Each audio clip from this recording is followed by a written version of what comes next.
I stared at my phone screen, watching my daughter-in-law Reina laughing on some rich guy's yacht, while my son lay dying just 40 miles away. The champagne glass in her hand caught the sunlight. She had no idea I was watching. She had no idea what was coming. Before I begin this story, can you tell me where in the world you're listening from? The phone rang at 3:47 a.m. I know because I was staring at the ceiling, unable to sleep since Martha passed 6 months ago. 43 years of marriage, and now the bed felt like an ocean I was drowning in every night. When you're 72 and alone, sleep becomes this enemy that reminds you how quiet the world gets when the person who knew all your stories is gone. I grabbed the phone on the second ring, expecting maybe a wrong number or one of those robocalls that somehow find you even in the middle of the night. Is this Oswin Callahan? The voice was professional, clinical, the kind of voice that's delivered bad news so many times it's developed its own rhythm. This is Dr. Martinez from Mercy General Hospital. I'm calling about your son, Boone Callahan. My blood turned to ice water. When they call you at 3:47 a.m. about your child, it's never good news. Never. I sat up so fast my back screamed, but I didn't care. What happened? I managed to croak out, though my throat felt like I'd been swallowing sand. Your son was in a severe motorcycle accident about an hour ago. He's currently in our intensive care unit. Sir, I need you to understand, his condition is critical. The words hit me like physical blows. Boone, my boy, the kid who used to climb on my shoulders to reach the cookie jar. The teenager who rebuilt that old Camaro with me in the garage, cursing like a sailor when he scraped his knuckles on the engine block. The man who called me every Sunday without fail, even after he married Reina and moved across town. Critical condition. Those words echoed in my skull like church bells at a funeral. I was already reaching for my pants with my free hand. The phone pressed against my ear so hard it hurt. See, I couldn't finish the question. Couldn't say the word that was clawing at my throat. The doctor seemed to understand. He's alive, Mr. Callahan. But we need his immediate family here. We've been trying to reach his wife, but I'm on my way. I cut him off. 15 minutes. I hung up and stood there for a moment in my underwear in grief, trying to make sense of a world that had just tilted sideways again. The drive to Mercy General was a blur of empty streets and traffic lights that seemed to take forever to change. My hands shook on the steering wheel. I kept thinking about the last time I saw Boone just 3 days ago when he stopped by to fix my leaky faucet. He'd been excited about something, talking about taking Reina on a weekend trip to the coast. Dad, she's been working so hard at that marketing firm. She deserves a break, you know. He'd smiled when he said it, the same smile he'd had since he was 8 years old and brought home his first A pass on a spelling test. God, what I wouldn't give to see that smile again. The hospital parking lot was mostly empty except for a few cars scattered under the harsh fluorescent lights. Emergency vehicles lined the ambulance bay like sleeping beasts. I'd been in this parking lot before when Martha got diagnosed, when she had her surgery, when we sat in Dr. Peterson's office and he told us the chemotherapy wasn't working. I'd sworn I'd never come back here. Some places hold too much pain, and walking through those automatic doors felt like stepping into my own grave. But this was Boone, my son. I'd walk through hell itself if it meant getting to him. The ICU smelled like disinfectant and fear. The fluorescent lights hummed overhead, casting everything in this sickly pale glow that made everyone look like they were already halfway to the morgue. Nurses moved like ghosts between rooms, their soft-soled shoes squeaking against the linoleum. Dr. Martinez found me before I even made it to the nurse's station, a small woman with kind eyes and hands that had clearly delivered too much bad news. Mr. Cotton, I'm Dr. Martinez. Thank you for coming so quickly.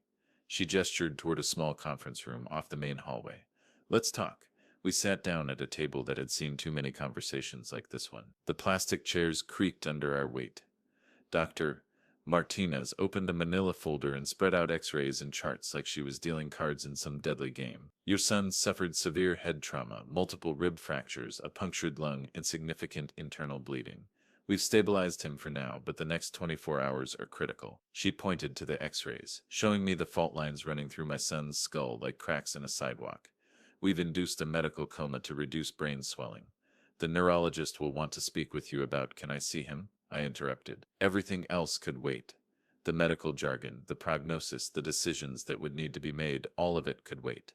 I just needed to see my boy. Dr. Martinez nodded and led me down the hallway to room 340. Nothing could have prepared me for what I saw through that doorway. Boone lay surrounded by machines that beeped and hummed and breathed for him. Tubes ran from his nose and mouth. His head was wrapped in white bandages that were already stained with something I didn't want to think about. This wasn't my son. This was some broken thing that the world had chewed up and spit out. But then I saw his hand, the same hand that used to fit perfectly in mine when he was little. The same hand that had a scar on the knuckle from when he fell off his bike at age 7. I reached out and touched it, and it was warm. Still warm. Still alive. "I'm here, buddy," I whispered, though I don't know if he could hear me through whatever darkness he was swimming in. "I'm right here." That's when I realized I hadn't seen Raina yet. His wife of 3 years should have been here, should have been holding his other hand, crying, praying, something. But the only other chair in the room was empty, and it looked like it had been empty all night. I spent the first hour beside Boone's bed, memorizing the rhythm of the ventilator and trying to will him back to consciousness through sheer force of love. But as the sun started rising outside the window, painting the room in soft yellow light, I couldn't shake the obvious question anymore. Where was Raina? Dr. Martinez had mentioned they'd been trying to reach her, but that was hours ago. Even if she'd been sleeping, she should have gotten the messages by now. She should have been here. Any wife worth the title would have moved heaven and earth to get to this bedside. I pulled out my phone and dialed her number. It went straight to voicemail. That cheerful recording of her voice, bright and professional. "Hi, you've reached Raina Callahan. I'm probably in a meeting or out having an adventure. Leave me a message." It was the same recording she'd had since before she married my son. Back when she was still Raina Kimmel and working as a junior account executive. The kind of message that sounded forced even then. Like she was trying to convince herself she was having more fun than she actually was. I tried calling again. Voicemail. On the fourth try, I left a message, trying to keep my voice steady even though my hands were shaking. "Raina, it's Oswin. Boone's been in an accident. He's in the ICU at Mercy General. You need to get here now. Please." I hung up and stared at the phone like it might ring back immediately with her panicked voice on the other end. It didn't. The silence stretched out like a held breath, broken only by the mechanical sounds keeping my son alive. A nurse came in to check Boone's vitals, a young guy named Marcus with gentle hands and a tired smile. He'd been working the night shift and looked like he'd seen too much for someone barely old enough to drink legally. "Any word from his wife?" he asked softly while adjusting one of the IV lines. I shook my head. Marcus frowned. "That's unusual. We called her number at least 6 times between 2 and 4 a.m. Most spouses are here within the hour, no matter what." He didn't say what we were both thinking. That something was very wrong with this picture. By 8 a.m., I was going out of my mind with worry and anger in equal measure. Boone's condition hadn't changed, which the doctors said was actually a good thing. But I needed answers about his wife. I needed to understand how she could just disappear when her husband was fighting for his life. I walked out to the parking lot and called my neighbor, Mrs. Trent, who had lived next door to Boone and Raina for 2 years. "Oswin, my goodness, what's wrong?" she asked immediately, probably hearing the stress in my voice. "Have you seen Raina lately? Boone's been hurt and I can't reach her." Mrs. Trent was quiet for a moment. "Well, that's strange. I saw her yesterday afternoon loading a suitcase into that little red car of hers. Thought maybe she was going to visit her sister again. She had on one of those fancy sundresses and was singing to herself. Seemed awfully happy for someone whose husband just went to work. A suitcase. A sundress. Happy. None of this was making sense, but a cold dread was starting to settle in my stomach like a stone. I thanked Mrs. Trent and hung up, then immediately called Raina's office. The receptionist, a bubbly girl named Cass, answered on the second ring. "Kimmel Marketing Solutions, this is Cass. How can I brighten your day?" The forced cheerfulness made me want to scream, but I kept my voice level. "Hi, this is Oswin Callahan, Raina's father-in-law. Is she in the office today?" There was a pause. "Oh, Mr. Callahan, no, Raina took some personal days. She said she needed a mental health break after that big Peterson campaign. Is everything okay?" Personal days. Mental health break. While my son was lying in intensive care with his skull cracked open like an egg, the anger was building in my chest now, hot and righteous. "When did she take these days?" I asked through gritted teeth. Let me check. She requested them last week. 3 days, starting yesterday. Said she might extend it through the weekend if she needed to. She's been so stressed lately, poor thing. We all told her she deserved some time off. The girl had no idea she was pouring gasoline on a fire that was already threatening to consume everything in its path. I hung up without saying goodbye and immediately opened Facebook on my phone. Raina was one of those people who documented every meal, every sunset, every random thought that crossed her mind. If she was somewhere, she'd post about it. I scrolled through her timeline, and there it was, posted 6 hours ago, right around the time the doctor was calling to tell me my son might die. A photo of champagne glasses clinking together against a backdrop of blue water. Living my best life. Sometimes you just have to treat yourself. The location tag read Marina Bay, Pacific Coast. The champagne glasses weren't alone in the photo. I could see manicured nails holding the other glass, and in the reflection of the champagne I caught a glimpse of a face I didn't recognize. A man, younger than her, with perfect teeth and the kind of tan that screamed money and leisure time. My hands started shaking as I scrolled further. More photos from the same location. Raina in a designer bikini on what looked like the deck of an expensive yacht. Raina laughing with her head thrown back, not a care in the world. Raina toasting the sunset with people I'd never seen before. The timestamp on the most recent photo was from just 2 hours ago, 6:30 a.m. While I was sitting in that conference room looking at x-rays of my son's broken skull, his wife was posting selfies from what looked like the deck of some rich bastard's floating palace. The location was still tagged as Marina Bay, which was exactly 43 miles from where we sat. 43 miles and a world away from the beeping machines and sterile smell of the ICU. The phone felt heavy in my hands, like it was made of lead instead of plastic and circuits. I walked back into the hospital with murder in my heart and my son's broken body waiting for me. The automatic doors slid shut behind me with a soft hiss, and I knew that when I walked back out of this place, everything would be different. I was about to drive to Marina Bay and have a conversation with my daughter-in-law that would change all of our lives forever. But first, I needed to tell my son goodbye, just in case this was the last time I saw him breathing. The drive to Marina Bay took 47 minutes through morning traffic that crawled like a funeral procession. I had Raina's most recent photo pulled up on my phone, showing the name of the yacht clearly visible in the background. Sweet Escape. The irony of that name made my stomach turn. Sweet Escape. While my son lay fighting for every breath, his wife was literally escaping on some rich man's boat. I'd called the hospital twice during the drive, and both times the nurses assured me Boone's condition was stable.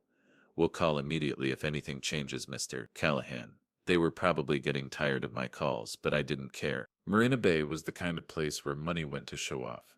Pristine white docks stretched out into the Pacific like fingers reaching for horizon, lined with boats that cost more than most people's houses. The parking lot was full of luxury cars, Mercedes, BMWs, the occasional Ferrari that screamed "look at me" in bright red paint.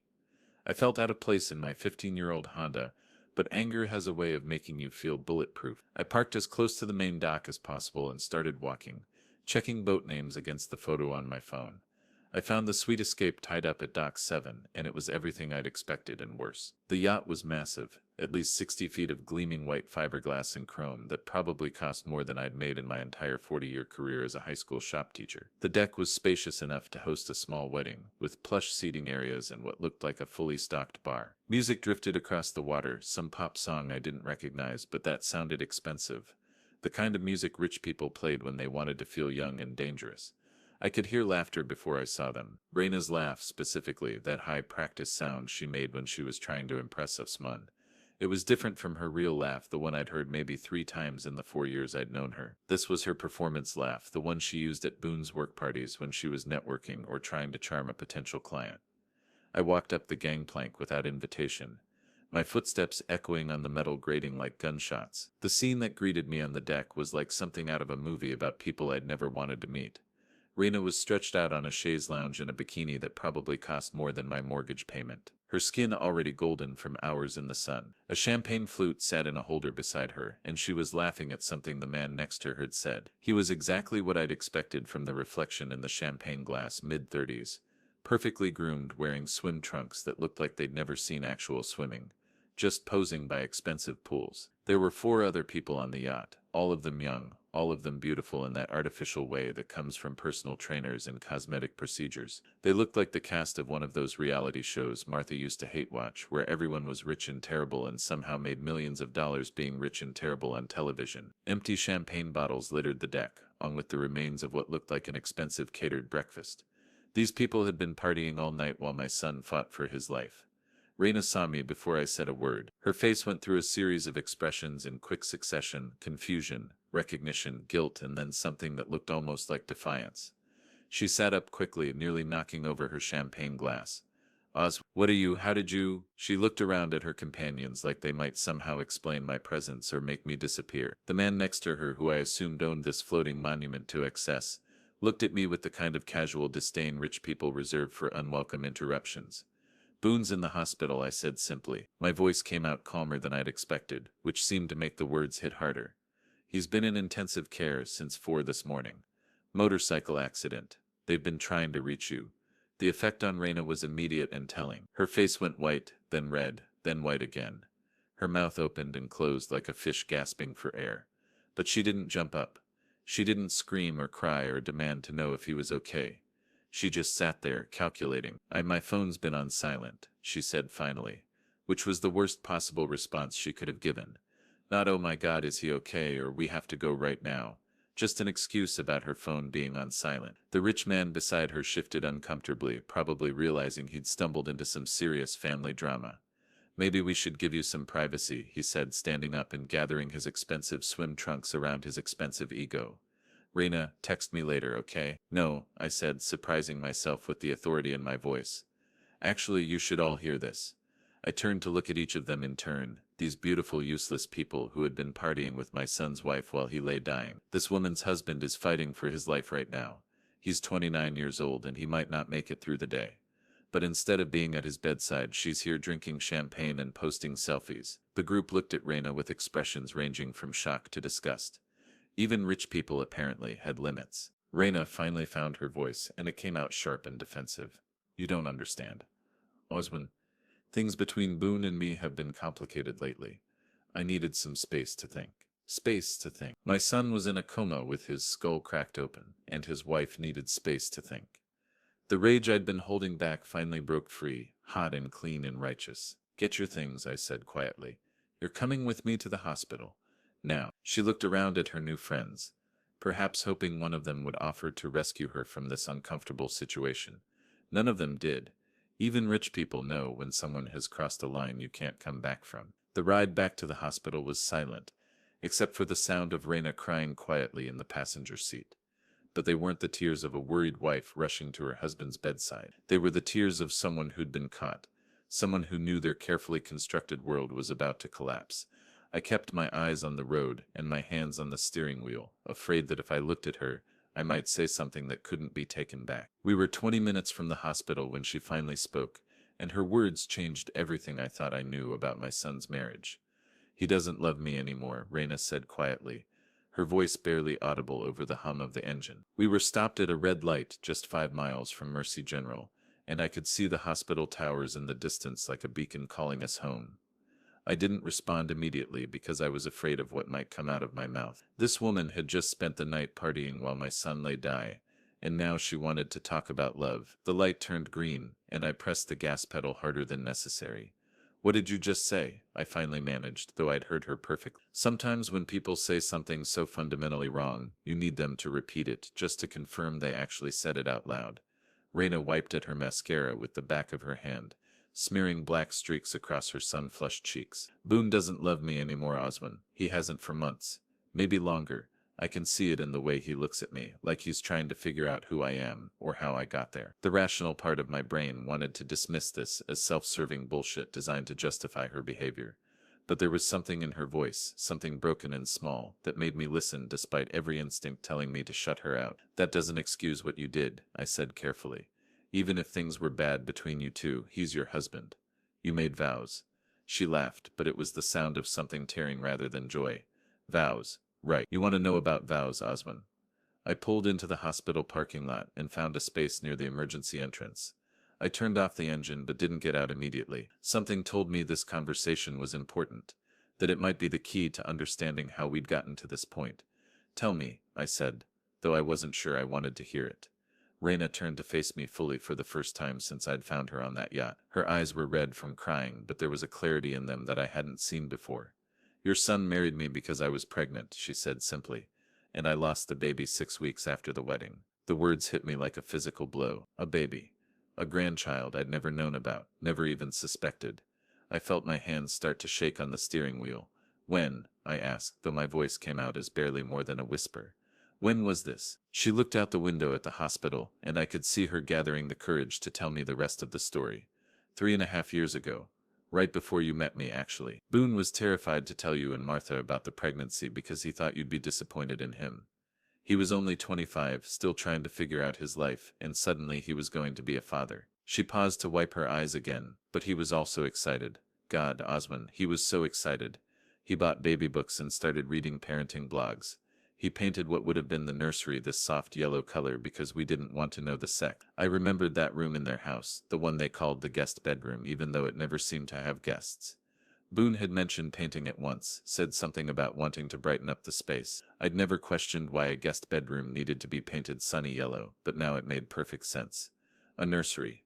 My son had been preparing to be a father and I'd never known. What happened? I asked, though I was afraid to hear the answer. Miscarriage at 14 weeks.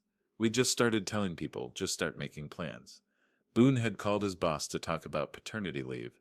I'd started looking at cribs online. Her voice broke on the word cribs, and she took a shaky breath before continuing. We went to the doctor for what was supposed to be a routine checkup, and there was no heartbeat, just silence. The doctor kept moving that ultrasound thing around, pressing harder, trying to find something that wasn't there anymore.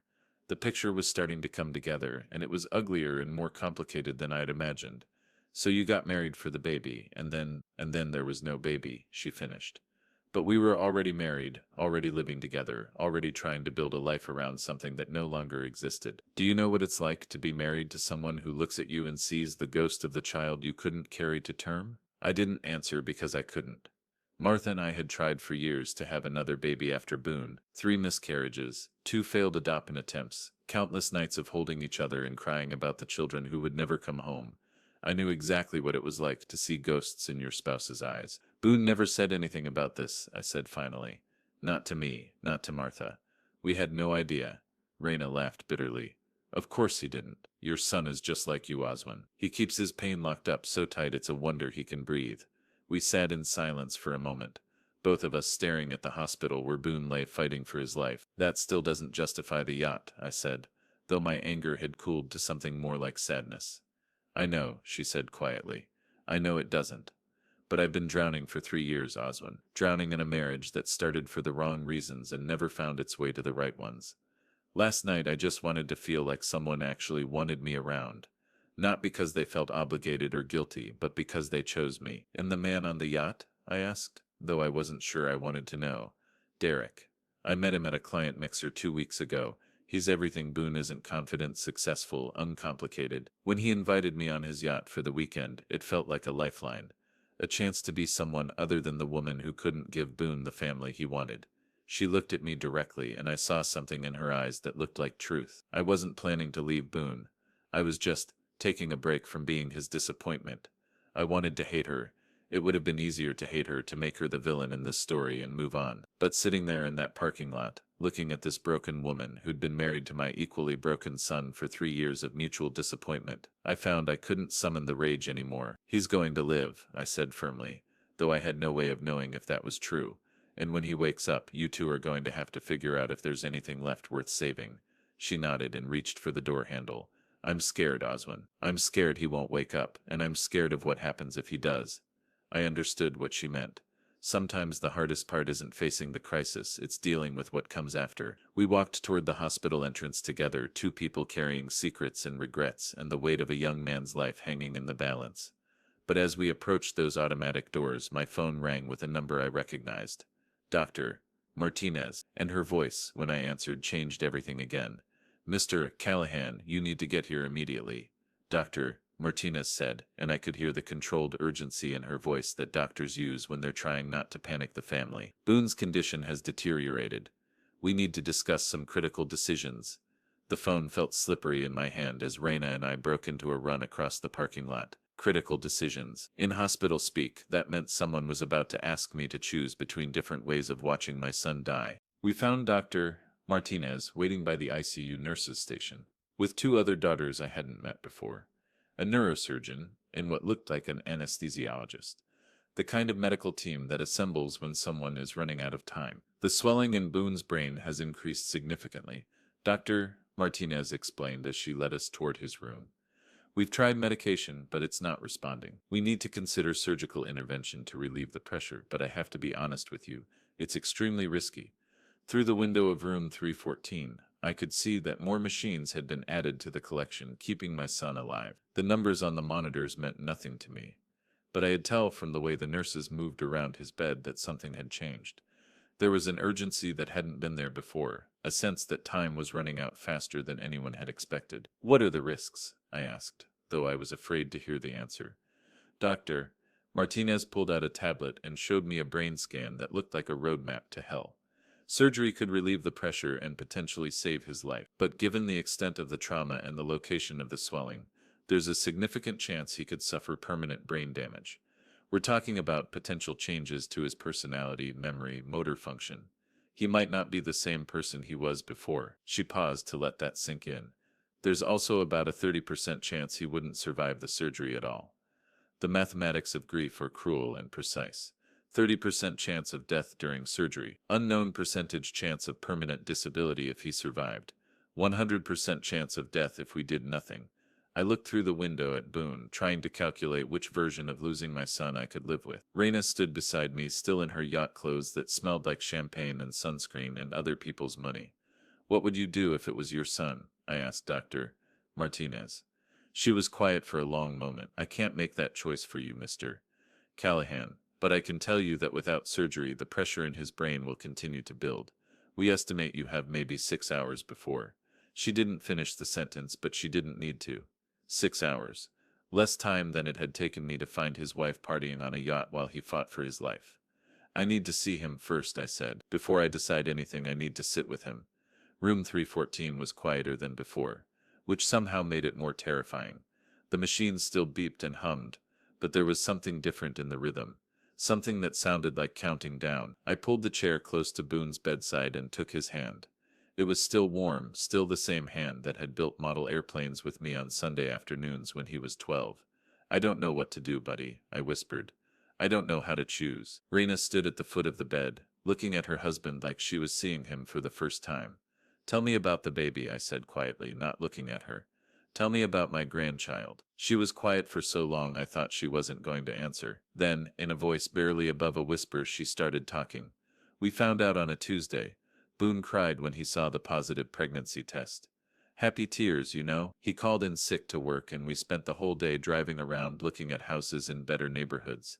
He bought a book called The Expectant Father and read it cover to cover in 2 days." She continued, and I could hear the smile in her voice despite the tears. "He started doing these ridiculous exercises to strengthen his back for carrying car seats. He researched the safest cribs, the best strollers, the top-rated pediatricians in the city. Your son doesn't do anything halfway, Oswin. When he decided to be a father, he was going to be the best damn father who ever lived." I squeezed Boone's hand tighter. "What would you have named the baby?" I asked. Raina moved closer to the bed, reaching out to touch his forehead where it wasn't covered by bandages. "If it was a boy, we were going to name him James after your father. If it was a girl, Emma." Boone said he wanted names that sounded strong but gentle at the same time. "James. After my dad.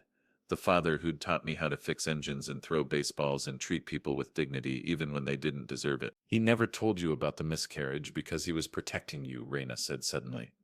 "You and Martha were dealing with her cancer diagnosis, and he didn't want to add to your pain. He carried that loss alone for months, and I was too wrapped up in my own grief to help him." She looked at me directly. "Your son loves deeper than anyone I've ever known, Oswin. It's his greatest strength and his greatest weakness." A nurse came in to check the monitors, and I saw her glance at the numbers with the kind of professional concern that made my stomach drop. "Doctor's making his rounds in about an hour," she said softly. "If you have any questions or need anything." She left the sentence hanging, but the implication was clear. Time was running out for questions and conversations and decisions that might matter. "I want him to wake up," I said to the room. To God, to whoever might be listening, I want him to wake up and meet his father-in-law properly. I want him to know that he would have been an amazing dad, and that losing the baby wasn't anyone's fault. I want him to have the chance to figure out if his marriage is worth saving, or if it's time to let it go. I looked at Raina, who was crying silently. Most of all, I want him to have choices. Real choices about how to live his life. Doc Martinez appeared in the doorway, with a clipboard and the weight of medical training that told her when families were ready to make impossible decisions. "Mr. Callahan, have you had enough time to think? I stood up slowly, my knees protesting the movement and my heart protesting the question. I looked at my son one more time, memorizing his face in case this was goodbye. Then I turned to face the doctor with my decision, knowing that whatever happened next would change all of our lives forever. Do the surgery, I said, and the words felt like jumping off a cliff with no idea what waited at the bottom. Doc Martinez nodded and made a note on her clipboard, but I could see the concern in her eyes. We were about to roll the dice with my son's life, and everyone in the room knew the odds weren't good. We'll prep him immediately. She said the surgery could take anywhere from 4 to 8 hours, depending on what we find when we open him up. They moved fast after that.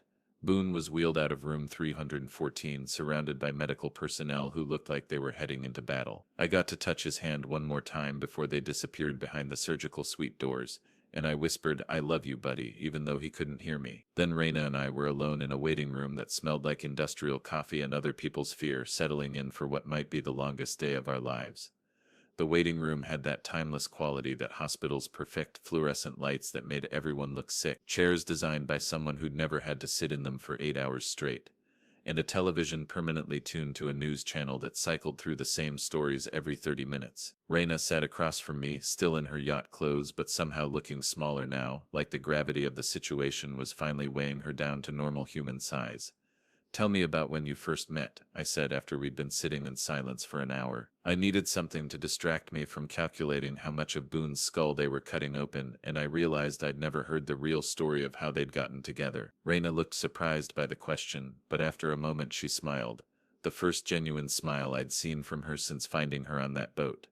We met at a coffee shop downtown. Boone was sitting at this tiny table, completely focused on some mechanical drawings spread out in front of him. He had pencils behind both ears and this little furrow between his eyebrows that meant he was thinking hard about something. She leaned back in the uncomfortable chair, letting herself remember.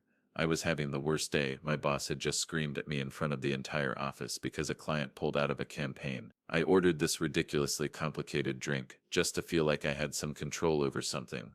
The barista messed up my order completely, gave me black coffee instead of some sugary monstrosity with whipped cream and caramel. I started crying right there at the pickup counter, just completely fell apart over a cup of coffee. She laughed softly at the memory. Boone looked up from his drawings, saw me having a meltdown, and without saying a word he traded drinks with me. Turned out he'd ordered the exact drink I'd wanted. He just handed it over like it was the most natural thing in the world. I could picture it perfectly. My son with his mechanical drawings and pencils behind his ears, quietly fixing someone's bad day without making a big deal about it. It was exactly the kind of thing he'd do. "What did you say to him?" I asked. "Thank you," and then I asked if I could sit down. His table was barely big enough for 2 people, but he moved all his drawings to make room for me. We talked for 3 hours. About work, about dreams, about how sometimes the world feels like it's specifically designed to break your heart. He was so easy to talk to, she continued. Not like other guys I'd dated who were always trying to impress me or fix my problems. Boone just listened, really listened, like every word I said mattered to him. She paused, staring at the muted television where a weather reporter was gesturing at a map of storm systems moving across the country. When I told him about my boss screaming at me, he didn't say "you should quit" or "that guy's an asshole." He said, "That sounds really hard. How did it make you feel?" 2 hours into the surgery, Dr. Martinez came out to give us an update. She still had on her surgical scrubs, and I could see the tension in her shoulders. "We've successfully removed a significant clot that was contributing to the pressure," she said. "But there's still substantial swelling, and we're seeing some areas of the brain that aren't responding normally. We're going to continue working, but I want you to be prepared that this is going to take longer than we initially thought." After she left, Raina started crying again. Not the self-pitying tears from the car, but something deeper and more desperate. "What if I never get to tell him I'm sorry?" she asked. "What if the last real conversation we had was that stupid fight about money and vacation time? And I never get to explain why I was really angry." I handed her a tissue from the box that had been strategically placed on every table in the waiting room, a small concession to the grief that lived in these spaces. "What were you really angry about?" I asked. She blew her nose and looked at me with red, swollen eyes. "I was angry that he still loved me," she said, which wasn't what I'd expected to hear. I was angry that after 3 years of disappointing him, after losing his baby, after failing at being the wife he deserved, he still looked at me like I was worth saving. It would have been easier if he'd just given up on me. But that's not who Boone is, I said. That's not who I raised him to be. When he commits to something, he doesn't quit just because it gets hard. Raina nodded. I know, that's what made it so much worse. Every day I could see him trying to love me back to life, trying to love us back into being happy. But I was drowning, and instead of taking his hand, I kept pulling him down with me. Hour 4 of the surgery brought another update, this one less encouraging. We've encountered some complications, Dr. Martinez said, and I could see the exhaustion in her face. There's more damage than we initially realized. We're doing everything we can, but I need you to understand that even if we're successful in relieving the pressure, your son's recovery is going to be long and uncertain. I called Martha's sister Dorothy, who lived 3 states away but had been like a second mother to Boone. How bad is it, Oswin? She asked immediately, and I found myself crying for the first time since this whole nightmare began. I don't know, Dorothy. They're doing brain surgery and they don't know if he's going to be the same person when he wakes up. If he wakes up, she was quiet for a moment. Martha would be proud of you for making the hard choice, she said finally. She'd be proud of you for fighting for him. Hour 6 brought the longest update yet. Dr. Martinez sat down with us this time, which felt ominous. We've done everything we can surgically, she said. We've removed the clot, relieved the pressure, and repaired what damage we could access. Now it's up to Boone. The next 24 hours will tell us whether his brain can heal from this trauma. He's young and strong, which works in his favor. But I want you to be realistic about what recovery might look like. As they wheeled Boone back into the ICU, he looked smaller than before, more fragile. New bandages covered half his head, and there were additional tubes and wires connecting him to machines I couldn't identify. But he was alive. Against all odds and medical predictions, my son was still breathing. Can I talk to him? I asked the nurse who was adjusting his IV. Absolutely, she said. Some patients report hearing familiar voices during their recovery. It can't hurt and it might help. I pulled my chair close to his bedside and took his hand again. Hey buddy, you made it through surgery and now you just need to rest and get better. Raina's here too. I looked across the bed at his wife, who was holding his other hand and whispering something I couldn't hear. We're going to figure this out, son. All of it. But first you just need to come back to us. 3 days after the surgery, Boone opened his eyes. I was dozing in the bedside chair when I heard Raina gasp, and I looked up to see my son staring at the ceiling with confusion and fear. Boone, I said softly, leaning forward so he could see me without turning his head. Can you hear me, buddy? His eyes found mine and I saw recognition flicker there. Not complete understanding, but enough to know that he knew who I was. Dad, his voice was barely a whisper, rough from the ventilator tube they'd removed that morning. The single word was the most beautiful sound I'd ever heard. Dr. Martinez had warned us that brain injury recovery was unpredictable. Some patients woke up completely normal, others had to relearn everything from speaking to walking to recognizing their own families. But Boone knew me. That was something, that was everything. The next few hours were a careful dance of tests and questions designed to assess how much of my son had survived the surgery. He knew his name, knew who I was, remembered growing up in our house on Cedar Street. But there were gaps. He couldn't remember the motorcycle accident, couldn't remember the last few months clearly, and when he looked at Raina there was something uncertain in his eyes, like he was trying to place someone he'd met once at a party. I know you, he said to her on the second day of consciousness, but I can't remember how. The neurologist, Dr. Chen, explained that short-term memory loss was common with traumatic brain injuries, and that memories from the months or even years before the accident might never fully return. In some ways, he said quietly when Boone was sleeping, that might be a blessing. He won't remember the pain of the miscarriage, won't remember the problems in your marriage. He gets a clean slate. But clean slates aren't always gifts. Over the next week, as Boone grew stronger and more alert, it became clear that while he'd retained most of his core memories and personality, something fundamental had shifted. The guilt that had haunted him for years about the baby, about not being the husband Raina needed, about failing to make everyone around him happy was gone. In its place was a clarity that was almost startling. I don't understand why I married so young, he told me one afternoon while Raina was down in the cafeteria. I mean, I can remember the wedding, remember being happy, but I can't remember why it felt so urgent. Like there was something we were rushing toward. He looked out the window at the parking lot where I'd sat in my car 3 weeks ago, trying to understand how his wife could be partying while he fought for his life. Dad, was there something I'm not remembering? Something important? I made a decision that felt both right and terrible. Son, you and Raina lost a baby a few years back. A miscarriage.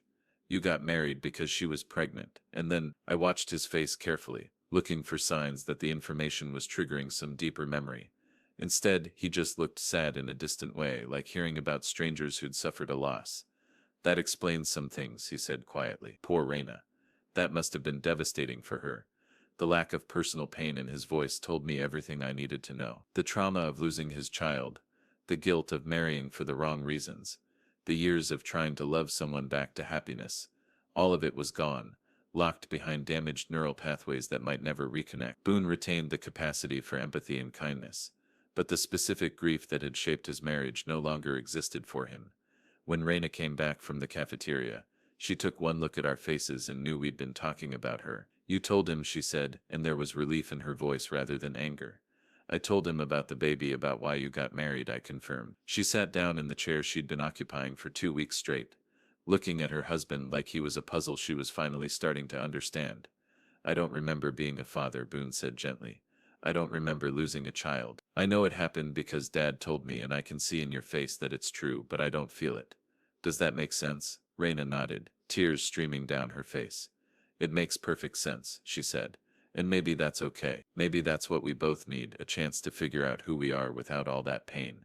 The conversation that followed was the most honest one they'd had in 3 years, even though Boone could only remember fragments of their shared history. They talked about the people they'd been when they first met in that coffee shop, about the dreams they'd had before grief and guilt and obligation had tangled them up. They talked about whether it was possible to build a marriage on friendship and genuine affection instead of shared trauma and mutual obligation. I like you, Boone told his wife that evening. And it was such a simple statement, but somehow more meaningful than any declaration of love I'd ever heard. I like talking to you, I like your laugh, the real one, not the one you do when you're nervous. I think we could be happy together if we started over and did it right this time. Raina reached across the hospital bed and took his hand. I'd like that, she said. I'd like to try again, but better. Boone came home on a Tuesday, 6 weeks after the accident. His recovery was going to be long. Physical therapy, occupational therapy, regular neurological checkups to monitor his progress. But he was alive, he was himself, and he had been given something rare in this life. A genuine second chance. As I watched him and Raina walk slowly up the front steps of their house, the house with the yellow guest room that had almost been a nursery, I realized that sometimes the worst thing that can happen to you clears the way for the best thing. 3 months later, Boone called me on a Sunday morning, which had been our tradition since he moved out of my house. But this time, the call was different. Dad, he said, and I could hear the smile in his voice. Raina's pregnant, for real this time, no complications, everything looks perfect. You're gonna be a grandfather. I sat down hard in Martha's old kitchen chair and started crying, happy tears this time, the kind that wash away years of worry and replace it with hope. The baby was born on a spring morning 8 months later, a healthy girl with Boone's dark hair and Raina's stubborn chin. They named her Grace, which seemed fitting for a child born out of second chances and hard-won redemption. When I held my granddaughter for the first time, I thought about the yacht, the champagne glasses, the terrible choice I'd had to make in that hospital corridor. Sometimes the worst day of your life is also the first day of something better. Sometimes you have to lose everything to find out what's really worth saving. Grace is 2 now, and she calls me Grandpa Oz, which makes me laugh every time. Boone recovered fully from his injuries, though he still can't remember the accident or much of what happened in the months before it. He and Raina renewed their wedding vows last year, this time for all the right reasons. They're happy in a way that feels genuine and earned, built on choice rather than obligation, on love rather than guilt. As for me, I'm learning that being a grandfather is different from being a father. More joy, less worry, the luxury of watching someone else make the hard decisions while you just provide hugs and bedtime stories. Martha would have loved Grace, would have spoiled her rotten and taught her all the things grandmothers are supposed to teach. But I'm doing my best to love this little girl enough for both of us, to be the bridge between the grandmother she'll never know and the woman she's going to become. The yacht is still at Marina Bay as far as I know. I drive by sometimes when I'm in the area, just to remind myself that life can change in an instant for better or worse depending on the choices we make. That morning when I found Raina partying while my son lay dying seems like it happened to different people now. In a way, I suppose it did. We're all different now, scarred but healed, broken but repaired, grateful for second chances and the grace to know what to do with them.